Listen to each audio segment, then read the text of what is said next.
Hi hello friends, ಎಲ್ಲರಿಗೂ ಕೂಡ ನಮಸ್ಕಾರ. ಇವತ್ತಿನ ತರಗತಿ ಏನೂ ಕೂಡ ಇಲ್ಲ. ಏನಪ್ಪ ಅಂತ ಅಂದರೆ ಮುಂಬರ್ತಕ್ಕಂಥ ಒಂದು ಪರೀಕ್ಷೆಗಳು, ಕರ್ನಾಟಕ ಪರೀಕ್ಷಾ ಪ್ರಾಧಿಕಾರದಿಂದ ಕೇಳ್ತಕ್ಕಂತಹ ಎಲ್ಲ ಪರೀಕ್ಷೆಗಳಿಗೆ ಅಥವಾ ಮುಂಬರ್ತಕ್ಕಂತಹ ಎಲ್ಲ ಪರೀಕ್ಷೆಗಳಿಗೆ ಯೂಸ್ ಆಗೋ ರೀತಿಯಲ್ಲಿ ಒಂದು ವಿಡಿಯೋವನ್ನು ಮಾಡ್ತಾ ಇದ್ದೇನೆ. ಈ ಒಂದು ವಿಡಿಯೋದಲ್ಲಿ ನಿಮಗೆ ಏನಪ್ಪ ಸಿಗುತ್ತೆ ಅಂತ ಅಂದರೆ, ಮುಂಬರುವ ಎಲ್ಲ ಪರೀಕ್ಷೆಗಳಿಗೆ 56,000 ಪ್ಲಸ್ ಪೋಸ್ಟ್ಗಳನ್ನು 2026-27ರಲ್ಲಿ ಅವ್ರು ಏನು ಮಾಡ್ತಿದ್ದಾರೆ, ಫಿಲ್ ಮಾಡ್ಕೊಳ್ತಿದ್ದಾರೆ. ಆ ಎಲ್ಲ ಪೋಸ್ಟ್ಗಳಿಗೆ ಯಾವ ರೀತಿ ಓದಬೇಕು, ಏನು ಮಾಡಿದರೆ ನಮಗೆ ಜಾಬ್ ಸಿಗುತ್ತೆ, ಮತ್ತು ಎಲ್ಲಿ ನಮಗೆ ಮೆಟೀರಿಯಲ್ ಸಿಗ್ತವೆ, ಮತ್ತು ಕರ್ನಾಟಕ ಎಕ್ಸಾಮಿನೇಷನ್ ಅಥಾರಿಟಿ ನಡೆಸ್ತಕ್ಕಂಥ ಎಲ್ಲ ಪರೀಕ್ಷೆಗಳಿಗೆ ಯಾವ ಪುಸ್ತಕಗಳನ್ನು ಓದಬೇಕು, ಯಾವ ಯಾವ ಎಕ್ಸಾಮ್ಸ್ಗಳು ಕಾಲ್ಫರ್ ಆಗ್ತವೆ 2026-27ರಲ್ಲಿ, ಎಲ್ಲವೂ ಕೂಡ ಒಂದೇ ವಿಡಿಯೋದಲ್ಲಿ ನಿಮಗೆ ಏನು ಮಾಡ್ತೇನೆ ಅಂತಂದರೆ ಮಾಹಿತಿಗಳನ್ನು ಕೊಡ್ತೇನೆ. ನಮ್ಮ ಒಂದು ಚಾನಲ್ನ ಮೊದಲು ಸಬ್ಸ್ಕ್ರೈಬ್ ಮಾಡ್ಕೊಳ್ಳಿ. ಯಾಕೆ ಅಂತ ಅಂದರೆ ಮುಂದೆಯೂ ಕೂಡ ಇದೇ ರೀತಿ ನಿಮಗೆ ಇಂಪಾರ್ಟೆಂಟ್ ಮಾಹಿತಿಗಳು ಸಿಗ್ತಾ ಹೋಗ್ತವೆ ಮತ್ತು ತರಗತಿಗಳನ್ನು ಕೂಡ ಕೊಡ್ತಾ ಹೋಗ್ತೇವೆ. ನೋಡಿ ಇವಾಗ ವಿದ್ಯಾರ್ಥಿಗಳೇ, ಮೊದಲನೇದಾಗಿ ಪರೀಕ್ಷೆ ತಯಾರಿ ಮಾಹಿತಿ ಕೊಡೋದಕ್ಕಿಂತ ಮುಂಚೆ ನಾವು ನಮ್ಮ ಒಂದು ಪರೀಕ್ಷೆಯನ್ನು ಯಾವ ಒಂದು ಪರೀಕ್ಷೆಗೆ ನಾವು ತಯಾರಿ ನಡೆಸಬೇಕು ಎನ್ನುವುದು ತುಂಬ ಇಂಪಾರ್ಟೆಂಟ್. ವಿದ್ಯಾರ್ಥಿಗಳು 2026-27ರಲ್ಲಿ ಏನಪ್ಪ ಆಗುತ್ತೆ ಅಂತ ಅಂದರೆ 56,000 ಪೋಸ್ಟ್ಗಳನ್ನು ಇಲ್ಲಿ ಫಿಲ್ ಮಾಡ್ಕೊಳ್ಳಲಾಗ್ತದೆ ಅಂತ ಇಲ್ಲಿ ಕರ್ನಾಟಕ ಸರ್ಕಾರ ಹೇಳಿದೆ. ಓಕೆನಾ? ಇಲ್ಲಿ ನೋಡಿ, ಮೊದಲನೇದಾಗಿ police constable, sub inspector, FDA, SDA ನಿರೀಕ್ಷಕ ಹುದ್ದೆಗಳು, ಹಾಗೆ AO, AAO, ಮತ್ತು ಇಲ್ಲಿ ವೆಟರ್ನರಿ ಆಫೀಸರ್ ಮತ್ತು ಲ್ಯಾಂಡ್ ಸರ್ವೇಯರ್ ಎಲ್ಲ ಮುಂತಾದ ಹುದ್ದೆಗಳು, ಇಲ್ಲಿ ಟೋಟಲಾಗಿ 56,000 ಹುದ್ದೆಗಳು ಈ ವರ್ಷ 2026-27ರಲ್ಲಿ ಭರ್ತಿ ಮಾಡ್ತೇವೆ ಅಂತ ಹೇಳಿದ್ದಾರೆ. ಓಕೆನಾ?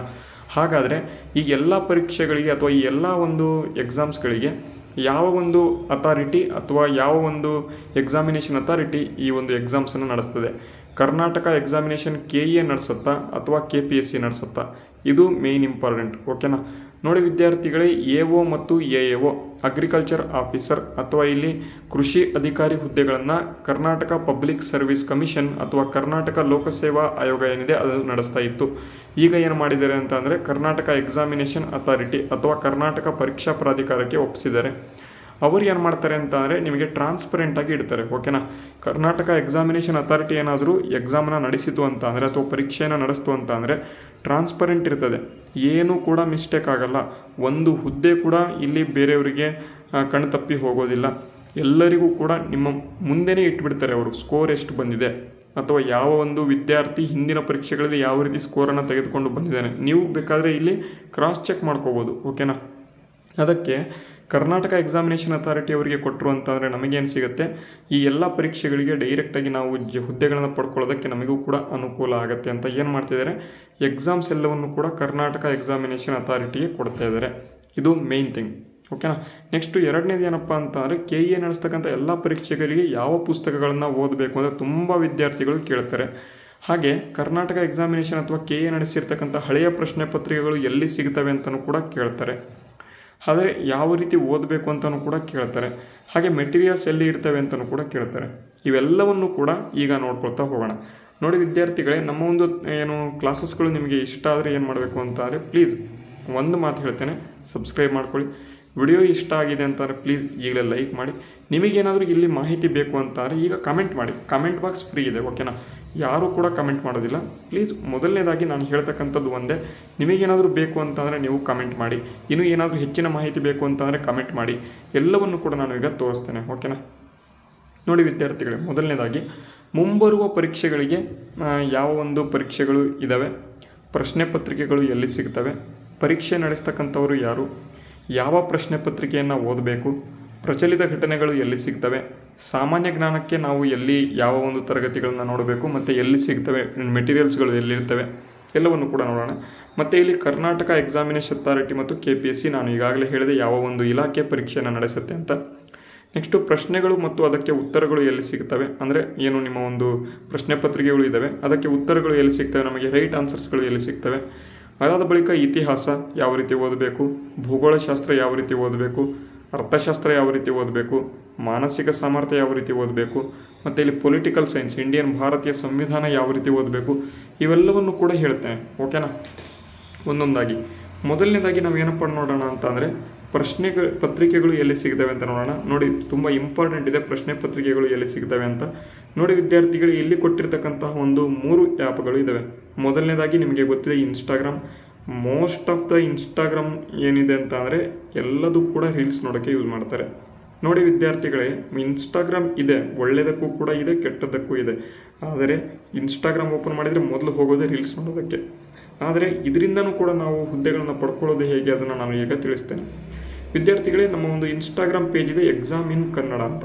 ಈ ಒಂದು ಎಕ್ಸಾಮ್ ಇನ್ ಕನ್ನಡ ಎಂಬತಕ್ಕಂಥ ಒಂದು ಇನ್ಸ್ಟಾಗ್ರಾಮ್ ಪೇಜಲ್ಲಿ ನಾವೇನಪ್ಪ ಮಾಡ್ತಿದ್ದೇವೆ ಅಂತ ಅಂದರೆ, ನಿಮಗೆ ಭಾರತೀಯ ಸಂವಿಧಾನಕ್ಕೆ ಟೋಟಲಾಗಿ ಎಷ್ಟು ಆರ್ಟಿಕಲ್ಸ್ ಇದ್ದಾವೆ ಹೇಳಿ ನೋಡೋಣ. 395 ಆರ್ಟಿಕಲ್ಸ್ ಇದ್ದಾವೆ. ಓಕೆನಾ, 395 ಆರ್ಟಿಕಲ್ಸನ್ನು ಒಂದೊಂದಾಗಿ ನಾವು ಏನು ಮಾಡ್ತಿದ್ದೇವೆ ಅಂತಂದು ವಿವರಣೆ ಕೊಟ್ಕೊತ ಹೋಗ್ತಾ ಇದ್ದೇವೆ. ಯಾರ್ಯಾರು ನೋಡ್ತಾ ಇಲ್ಲ ಅದನ್ನು ನೋಡ್ಕೊಳ್ಳಿ. ಯಾರಾದರೂ ಇನ್ಸ್ಟಾಗ್ರಾಮ್ ನೋಡ್ತಾ ಇದ್ದಾರೆ, ನಾನು ಎಲ್ಲರಿಗೂ ಕೂಡ ಹೇಳೋದಿಲ್ಲ ಇನ್ಸ್ಟಾಗ್ರಾಮ್ ನೋಡಿ ಅಂತ. ಯಾಕೆ ಅಂದರೆ ಈ ಸೋಷಿಯಲ್ ಮೀಡಿಯಾದಿಂದ ಎಷ್ಟು ದೂರ ಇರ್ತೀವೋ ಅಷ್ಟು ಬೇಗ ನಾವು ಹುದ್ದೆಗಳನ್ನು ಪಡ್ಕೊಳ್ತೇವೆ. ಆದರೆ ಕೆಲ ಸೋಷಿಯಲ್ ಮೀಡಿಯಾಗಳು ನಿಮಗೆ ಯೂಸ್ಫುಲ್ ಕೂಡ ಇರ್ತವೆ, ಕೆಟ್ಟದಾಗಿಯೂ ಕೂಡ ಪರಿಣಾಮ ಬೀರ್ತವೆ. ನೋಡಿ, ಮೊದಲನೇದಾಗಿ ಇನ್ಸ್ಟಾಗ್ರಾಮ್ ನಮ್ಮ ಒಂದು ಕಡೆಯಿಂದ ನಿಮಗೆ ಕೊಡ್ತಕ್ಕಂಥ, ಇನ್ಸ್ಟಾಗ್ರಾಮ್ ಏನಾದರೂ ನೀವು ಯೂಸ್ ಮಾಡ್ತಾ ಇದ್ದರೆ ಅವರಿಗೆ ಕೊಡ್ತಕ್ಕಂಥ ಒಂದು ಕೆಲಸ ಏನಪ್ಪ ಅಂತಂದರೆ, ಎಕ್ಸಾಮ್ ಇನ್ ಕನ್ನಡ ಎಂಬತಕ್ಕಂಥ ಒಂದು ಚಾನಲ್ ಇದೆ. ಡಿಸ್ಕ್ರಿಪ್ಷನಲ್ಲೂ ಕೂಡ ನಾನು ಲಿಂಕ್ ಕೊಟ್ಟಿದ್ದೇನೆ. ಅಲ್ಲಿ ಆ ಒಂದು ಚಾನಲಲ್ಲಿ ನಾವು ಡೈಲಿ ಭಾರತೀಯ ಸಂವಿಧಾನಕ್ಕೆ ರಿಲೇಟೆಡ್ ಆಗಿ ಒಂದು ವಿಧಿಯನ್ನು ಅಥವಾ ಒಂದು ಆರ್ಟಿಕಲನ್ನು ಸಂಪೂರ್ಣವಾಗಿ ಮಾಹಿತಿಗಳನ್ನು ಕೊಡ್ತೇವೆ. ಅದನ್ನು ನೀವು ನೋಡಿ. ನೆಕ್ಸ್ಟ್ ಎರಡನೇದಾಗಿ ನಾನು ಎಲ್ಲಿ ಬರ್ತೇನೆ ಅಂತ ಅಂದರೆ ಟೆಲಿಗ್ರಾಮಲ್ಲಿ ಯಾವ ಒಂದು ಚಾನಲ್ ಇದೆ ಅಂತಂದರೆ udyogjeevan.com ಅಂತ ಒಂದು ಚಾನಲ್ ಇದೆ. ಈ ಒಂದು udyogjeevan.com ಎಂಬತಕ್ಕಂಥ ಒಂದು ಚಾನಲಲ್ಲಿ ನಿಮಗೆ ಯಾವ PDF ಬೇಕು ಅಂದರೆ, ನಿಮಗೆ ಯಾವ ಪರೀಕ್ಷೆಗೆ ಯಾವ ರೀತಿ ಓದಬೇಕು ಅಂದರೆ ಮೇನ್ ಇಂಪಾರ್ಟೆಂಟ್ PDFಗಳು ಇದ್ದಾವೆ ಅಥವಾ ಕ್ಲಾಸಸ್ಗಳು ಇದ್ದಾವೆ, ಎಲ್ಲವೂ ಕೂಡ ನಿಮಗೆ ಫ್ರೀಯಾಗಿ ನಿಮಗೆ ಅಲ್ಲಿ ಪ್ರೊವೈಡ್ ಮಾಡಿದ್ದೇನೆ. ಅಂದರೆ 6ರಿಂದ 10ನೇ ತರಗತಿ ಪುಸ್ತಕಗಳ PDF ಅನ್ನು ಕೂಡ ನಾನು ಪ್ರೊವೈಡ್ ಮಾಡಿದ್ದೇನೆ.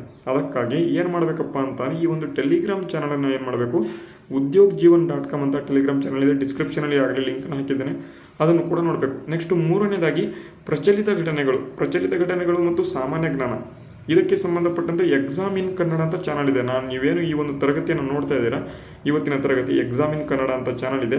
ಇದನ್ನು ಮೊದಲು ಸಬ್ಸ್ಕ್ರೈಬ್ ಮಾಡ್ಕೊಳ್ಳಿ. ಇಲ್ಲಿ ನಿಮಗೆ ಡೈಲಿ ಕರೆಂಟ್ ಅಫೇರ್ಸ್ ಸಿಗ್ತದೆ. ಡೈಲಿ ಕರೆಂಟ್ ಅಫೇರ್ಸ್ ಅಂದರೆ ಯಾವ ರೀತಿ ಇರ್ತದೆ ಅಂತ ಅಂದರೆ, ಕರ್ನಾಟಕ ಎಕ್ಸಾಮಿನೇಷನ್ ಅಥಾರಿಟಿ ಯಾವ ರೀತಿ ಕೇಳ್ತದೆ ಕರೆಂಟ್ ಅಫೇರ್ಸು, ಆ ಒಂದು ರೀತಿಯಲ್ಲಿ ಕರೆಂಟ್ ಅಫೇರ್ಸ್ ನಾವು ತೆಗೆದುಕೊಂಡು ಬರ್ತೇವೆ. ನಿಮಗೆ ಸಿಲ್ಲಿ ಕ್ವಶನ್ಸ್ ನಾವು ಹೇಳಿಲ್ಲ, ರಾಮಸರ್ ತಾಣಗಳು ಎಷ್ಟಿದಾವೆ ಅಂತ ಕೇಳಿದರೆ ಡೈರೆಕ್ಟಾಗಿ 98 ಇದಾವೆ ಅಂತ ಎಲ್ಲರೂ ಕೂಡ ಆನ್ಸರ್ ಮಾಡ್ತಾರೆ. ಇಂಥ ಪ್ರಶ್ನೆಗಳನ್ನು ನಾವು ತರಲ್ಲ. ಯಾವ ಪ್ರಶ್ನೆಗಳನ್ನು ತರಬೇಕು, ಯಾವ ರೀತಿ ಪ್ರಶ್ನೆಗಳನ್ನು ನಿಮಗೆ ತೆಗೆದುಕೊಂಡು ಬರಬೇಕು ಮತ್ತು ಎಂಥ ಪ್ರಶ್ನೆಗಳನ್ನು ತೆಗೆದುಕೊಂಡು ಬಂದರೆ ನಿಮ್ಮ ಪರೀಕ್ಷೆ ಕ್ಲಿಯರ್ ಆಗುತ್ತೆ, ಇದು ನಮಗೆ ಗೊತ್ತಿದೆ.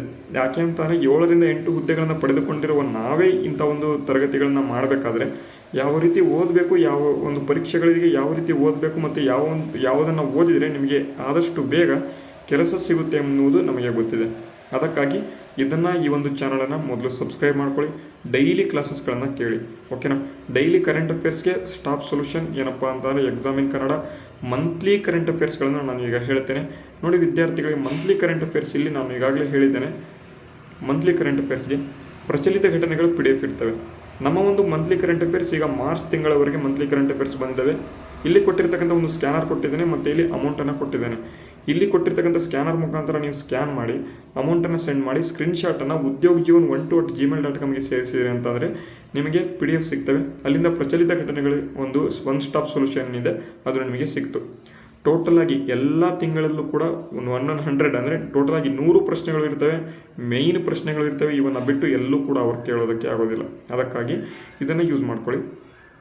ನೆಕ್ಸ್ಟು ಅದಾದ ಬಳಿಕ ಎಕ್ಸಾಮ್ ಇನ್ ಕನ್ನಡ ಚಾನಲಲ್ಲಿ ನಿಮಗೆ ಇನ್ನೇನು ಸಿಗುತ್ತೆ ಅಂತ ಅಂದರೆ 6ರಿಂದ 10ನೇ ತರಗತಿ ಪುಸ್ತಕ ಎಲ್ಲಿ ಸಿಗ್ತವೆ ಅಂತ ಪ್ರಶ್ನೆಗಳನ್ನು ಕೇಳ್ತೀರಾ. ವಿದ್ಯಾರ್ಥಿಗಳೇ, ಕರ್ನಾಟಕ ಸ್ಟೇಟ್ ಏನು ಮಾಡಿದೆ ಅಂತ ಅಂದರೆ 6ರಿಂದ 10ನೇ ತರಗತಿ ಪುಸ್ತಕಗಳನ್ನು ಫ್ರೀ ಮಾಡಿಕೊಟ್ಟಿದೆ. ಎಲ್ಲ ವಿದ್ಯಾರ್ಥಿಗಳು ಏನಿದ್ದಾರೆ ಆನ್ಲೈನಲ್ಲಿ ಇರ್ತಕ್ಕಂಥ ಏನಪ್ಪ ಅಂತಾರೆ ವಿದ್ಯಾರ್ಥಿಗಳಿಗೆ 6ರಿಂದ 10ನೇ ತರಗತಿಯಲ್ಲಿ ಓದ್ತಾ ಇರ್ತಕ್ಕಂಥ ವಿದ್ಯಾರ್ಥಿಗಳಿಗೆ ಫ್ರೀ ಟೆಕ್ಸ್ಟ್ ಬುಕ್ಕನ್ನು ಕೊಡ್ತಾರೆ. ಅದೇ ರೀತಿ ಫ್ರೀ ಟೆಕ್ಸ್ಟ್ ಬುಕ್ಕನ್ನು ನಾವು ಕೇಳಿದ್ವಿ ಅಂತಾರೆ ವಿದ್ಯಾರ್ಥಿಗಳು, ಅವ್ರು ಕೊಡೋದಿಲ್ಲ. ಯಾಕೆಂದರೆ ಅವರಿಗೆ ಓದೋದಕ್ಕೆ ಬೇಕು ಅಂತ ಅವ್ರು ಕೊಡೋದಿಲ್ಲ. 1ನೇ ತರಗತಿಯಿಂದ 10ನೇ ತರಗತಿಯವರೆಗೆ ಒನ್ ಸ್ಟಾಪ್ ಸೊಲ್ಯೂಷನ್ ಒಂದು ವೆಬ್ಸೈಟನ್ನು ತೆಗೆದುಕೊಂಡು ಬಂದಿದ್ದೇನೆ. ಇದು ಕರ್ನಾಟಕ ಸರ್ಕಾರದ ಅಫಿಷಿಯಲ್ ವೆಬ್ಸೈಟ್ ಇದು. ಈ ಒಂದು ವೆಬ್ಸೈಟಲ್ಲಿ ನಿಮಗೆ ಯಾವ ತರಗತಿಯ ಪುಸ್ತಕ ಬೇಕು, ಯಾವ ಸಬ್ಜೆಕ್ಟ್ ಬೇಕು, ಯಾವ ಸಬ್ಜೆಕ್ಟನ್ನು ನೀವು ಓದಬೇಕು ಮತ್ತು ಎಷ್ಟು ಪಾರ್ಟ್ಸ್ಗಳು, ಎಷ್ಟು ಭಾಗಗಳು ಇದ್ದಾವೆ, ಎಲ್ಲವೂ ಕೂಡ ಒಂದು ಸಬ್ಜೆಕ್ಟ್ ವಿತ್ PDF ಗಳನ್ನು ಇಲ್ಲಿ ಕೊಟ್ಟಿದ್ದಾರೆ. ಯಾವುದಪ್ಪ ಅಂತಾರೆ, ಕರ್ನಾಟಕ ಸ್ಟೇಟ್ ಬುಕ್ಸ್ PDF ಅಂತ ಇದೆ ಡಿಸ್ಕ್ರಿಪ್ಷನಲ್ಲಿ. ಇದರ ಒಂದು ಲಿಂಕನ್ನು ಕೂಡ ನಾನು ಈಗಾಗಲೇ ಕೊಟ್ಟಿದ್ದೇನೆ, ಅದನ್ನು ಕೂಡ ಚೆಕ್ ಮಾಡಬೇಕು. ಮೊದಲನೇದಾಗಿ ನಾನು ಈಗಾಗಲೇ ಹೇಳಿದ್ದೇನೆ, ಇನ್ಸ್ಟಾಗ್ರಾಮ್ ಚೆಕ್ ಮಾಡಿ, ಟೆಲಿಗ್ರಾಮ್ ಚೆಕ್ ಮಾಡಿ, ಯೂಟ್ಯೂಬ್ ಚಾನಲ್ ಚೆಕ್ ಮಾಡಿ. ನೆಕ್ಸ್ಟು ಅದಾದ ಬಳಿಕ ಇಲ್ಲಿ ಕೊಟ್ಟಿರ್ತಕ್ಕಂಥ ಈ ಒಂದು ಲಿಂಕನ್ನು ಕೂಡ ಚೆಕ್ ಮಾಡಿ. ನಿಮಗೆ 6ರಿಂದ 10ನೇ ತರಗತಿ ಪುಸ್ತಕಗಳು ಡೈರೆಕ್ಟಾಗಿ ಇಲ್ಲಿ ಸಿಗ್ತವೆ. ಇಲ್ಲಿ 6ನೇ ತರಗತಿ ಪುಸ್ತಕ ಅಂತ ಏನಿದೆ ಇದ್ರ ಮೇಲೆ ನೀವು ಕ್ಲಿಕ್ ಮಾಡಿದಿರಿ ಅಂತ ಅಂದರೆ ಇಲ್ಲಿ ನಿಮಗೆ ಯಾವ ಒಂದು ಪುಸ್ತಕ ಬೇಕು, ಸಮಾಜ ಬೇಕಾ, ವಿಜ್ಞಾನ ಬೇಕಾ, ಗಣಿತ ಬೇಕಾ ಅಥವಾ ಕನ್ನಡ ಬೇಕಾ, ಎಲ್ಲವೂ ಕೂಡ ಸಿಗ್ತವೆ.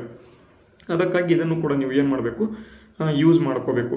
ಇದು ಈ ರೀತಿಯಾಗಿ ನೀವು ಏನು ಮಾಡಬೇಕಪ್ಪ ಅಂತಂದರೆ ಈ ಒಂದು ಹುದ್ದೆಗಳಿಗೆ ಪರೀಕ್ಷೆಯನ್ನು ಏನು ನಡೆಸ್ತಕ್ಕಂಥ ಒಂದು ಇದಕ್ಕೆ ತಯಾರಿಯನ್ನು ನಡೆಸ್ಕೋಬೇಕು. ಮೆಟೀರಿಯಲ್ಸ್ ಎಲ್ಲಿ ಸಿಗ್ತವೆ ಅಂತ ನಾನು ಈಗಾಗಲೇ ಹೇಳಿದ್ದೇನೆ.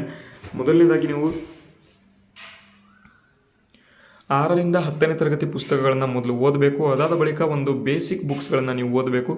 ಬೇಸಿಕ್ ಬುಕ್ಗಳನ್ನು ಓದಿದ ನಂತರ ನೀವೇನು ಮಾಡಬೇಕು ಅಂತಾನೆ ನಮ್ಮ ಒಂದು ಚಾನಲಲ್ಲಿ ಇರ್ತಕ್ಕಂಥ ಒಂದು ಮಾರ್ಕ್ ಟೆಸ್ಟ್ಗಳು ಅಂದರೆ ತರಗತಿಗಳು ಏನಿದ್ದಾವೆ, ಏನು ಪ್ರಶ್ನೆ ಮತ್ತು ಉತ್ತರಗಳು, ಅದನ್ನು ನೀವು ನೋಡ್ಕೊಳ್ತಾ ಹೋಗಬೇಕು. ಈ ರೀತಿಯಾಗಿ ನೋಡಿದರೆ ನೀವು ಖಂಡಿತ ಹೇಳ್ತೇನೆ ವಿತಿನ್ 6 ಮಂತ್ಸ್ ನೀವು ಜಾಬ್ ತೊಗೊಂಡಿಲ್ಲ ಅಂತ ಅಂದರೆ ನಮ್ಮ ಒಂದು ಚಾನಲಿಂದ ಅನ್ಸಬ್ಸ್ಕ್ರೈಬ್ ಆಗಿಬಿಡಿ. 6 ತಿಂಗಳ ನಂತರ ಅನ್ಸಬ್ಸ್ಕ್ರೈಬ್ ಆಗಿಬಿಡಿ. ಯಾಕೆ ಅಂತಂದರೆ ನಮ್ಮ ಒಂದು ತರಗತಿಗಳು ಕ್ಲಿಯರ್ ಕಟ್ ಇರ್ತವೆ, ಡೈರೆಕ್ಟಾಗಿ ಇರ್ತವೆ. ಏನು ಓದಬೇಕು ಅಂತ ನಾನು ಹೇಳ್ತೇನೆ, ಆ ರೀತಿ ಓದಿದರೆ ನಿಮಗೆ ತಪ್ಪದೆ ನಿಮ್ಮ ಒಂದು ಹುದ್ದೆ ನಿಮ್ಮ ಕೈಯಲ್ಲಿ ಇರ್ತದೆ. ಓಕೆನಾ? ಇವತ್ತಿನ ತರಗತಿ ಅಥವಾ ಇವತ್ತಿನ ವಿಡಿಯೋ ಅಂತ ಹೇಳ್ತೇನೆ, ಯಾಕೆಂದರೆ ತರಗತಿ ಎಲ್ಲ ಇದು ಏನು ಓದಬೇಕಂತ ಹೇಳಿದ್ದೇನೆ. ಅದು ನಿಮಗೆ ಇಷ್ಟ ಆದರೆ ಎಲ್ಲರೂ ಕೂಡ ನಮ್ಮ ಚಾನಲನ್ನು ಸಬ್ಸ್ಕ್ರೈಬ್ ಆಗಿ. ಮತ್ತು ಮುಂದಿನ ವಿಡಿಯೋದಲ್ಲಿ ಸಿಗೋಣ. ಅಲ್ಲಿವರೆಗೂ ಜೈ ಹಿಂದ್, ವಂದೇ ಮಾತರಂ.